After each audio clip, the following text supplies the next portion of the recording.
এই 17 বছর ছিলাম না, আমার সাথে অনেক বন্ধু বান্ধবরা ছিল যারা মৃত্যুবরণ করেছে। আমাদের খন্দকার আব্দুল মান্নান সাহেব এবং আমাদের আশরাফুল হক সুমা আমি থাকা অবস্থায় মৃত্যুবরণ করেছে, তাদের বিদেয়ী আত্মার মাগফিরাত কামনা করি।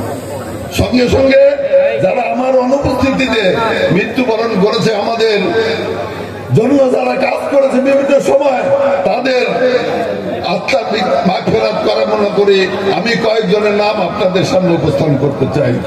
যেমন আপনাদের পরিচিত অধ্যাপক জয়নাল আবদিন সাহেব, আব্দুল কাদের উজ্জ্বল সাহেব, হাবিবুর রহমান চেয়ারম্যান সাহেব, সোহরাব চেয়ারম্যান সাহেব, হাদিরা আবুল তালুকদার চেয়ারম্যান সাহেব, ঝাওয়ালের ফিরোজ চৌধুরী সাহেব চেয়ারম্যান সাহেব, নলিনের ইদ্রিস হোসেন মজনু, আব্দুল হাজরাবাড়ির আব্দুল মালিক সাহেব, আবুল কাসেম বীর মুক্তিযোদ্ধা, Abu Saeed Bholabhai, Sumet commissioner, Barek member Nalin, Bacchu commissioner, Sohrab BP, Nurul Islam Talukdar, Habibur Rahman Hobi Jhawail, Shamsher master সাহেব, ছাত্র নেতা মিথুন, হাবিবুর রহমান হবি, নজরুল ইসলাম নান্নু মাস্টার, খন্দকার শাহজাহান, আমিনুল ইসলাম, হাসপাত আলী আবুঙ্গি, কাজী পান্না,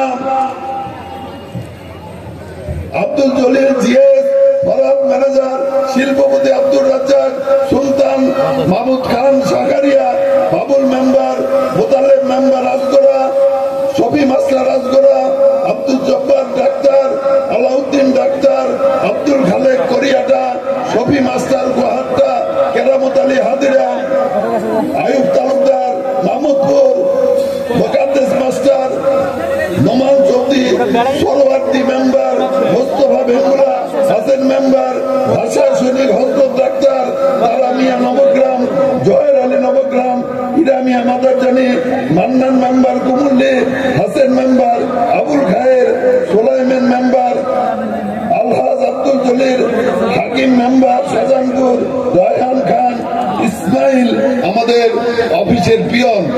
এই এরা মৃত্যুবরণ করেছে, আরো অনেকেই আছে, হয়তো আমি তাদের নাম এখন আমার মনে নাই।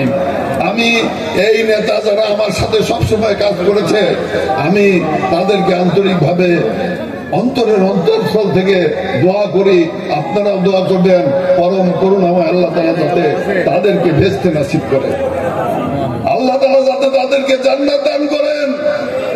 তারা আমাদের সাথে কাজ করেছে, আমাদের সংগ্রামে আন্দোলনে সবসময় ছিল। প্রিয় বন্ধুরা, আরেকটি কথা বলতে চাই, আমি গোপালপুরের হিন্দু সম্প্রদায়ের প্রতি অভিনন্দন জানাই। কেন জানাই? আমি যখন প্রথম গ্রেপ্তার হই, তখন এই গোপালপুরের হিন্দুরা এবং টাঙ্গাইলের হিন্দুরা প্রেস ক্লাবের সামনে গিয়ে মানববন্ধন করেছিল এবং আমার মুক্তির জন্য তারা সাংবাদিক সম্মেলন করেছিল এবং 2 ঘন্টা সেখানে অবস্থান করেছিল। তাদের প্রতি আমি